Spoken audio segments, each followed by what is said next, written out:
Amazon has agreed to buy MGM Studios for about $8.45 billion, which is a lot of billions. This is actually the second largest acquisition by Amazon, followed behind or ahead by Whole Foods, which they paid about $13.7 billion for. Hopkins, who is the senior vice president of Prime Video and Amazon Studios, said, "The real financial value behind this deal is the treasure trove of IP and deep catalog that we plan to reimagine and develop together with MGM's talented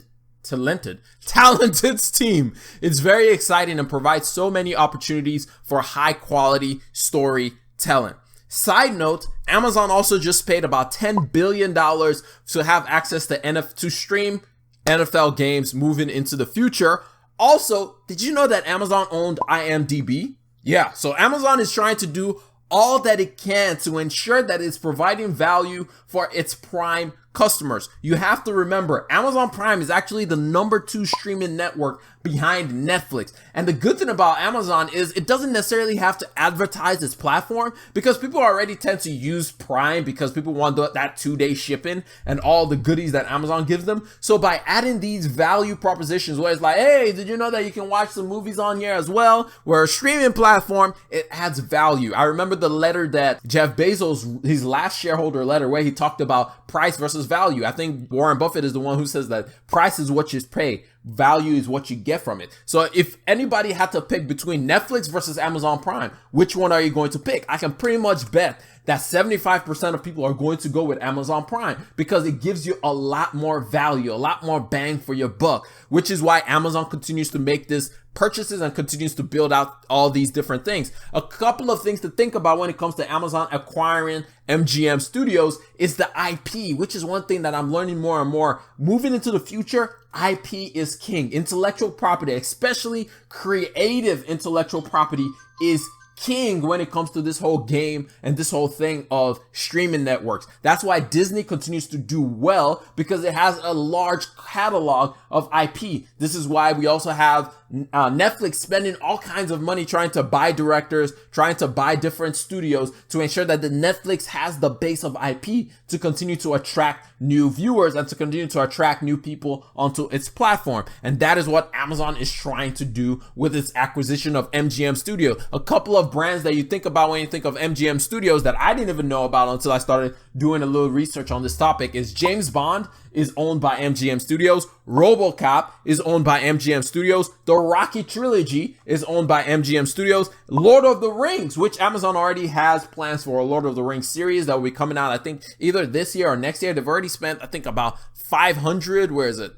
They spent about $500 million on producing, $464 million in production for the Lord of the Rings series that they're going to be making. So one of the things is each and every one of these people are trying to build out an infrastructure. They're trying to build out a massive catalog of IP, because as you guys know, the streaming area is getting very, very crowded. I mean, recently we had AT&T spin off HBO Max to be its own thing, combined with the Discovery Network, and then we have CBS, Peacock is over there, and we have a bunch of other ones, but you know, the main three are still Amazon, Netflix, and Disney is gaining a whole lot of room, and Amazon is like, how do we differentiate ourselves from the crowd? How do we separate ourselves from all of the noise? Now, speaking of Amazon, on Tuesday, Washington, D.C. Attorney General Karl Racine, an antitrust lawsuit against Amazon.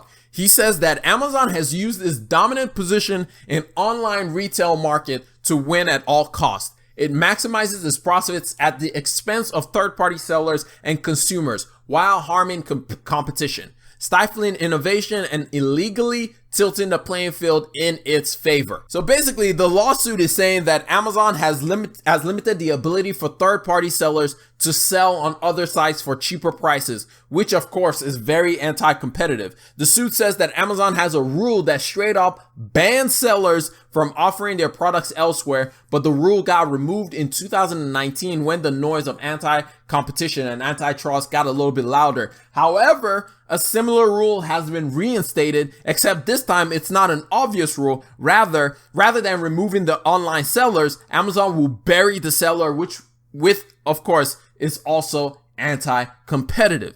So the lawsuit in and of itself is not exactly the biggest of deal because it's only in one place, and that's in DC. But it does set a precedent for others to go after Amazon, much like they've done going after Facebook and also going after Google.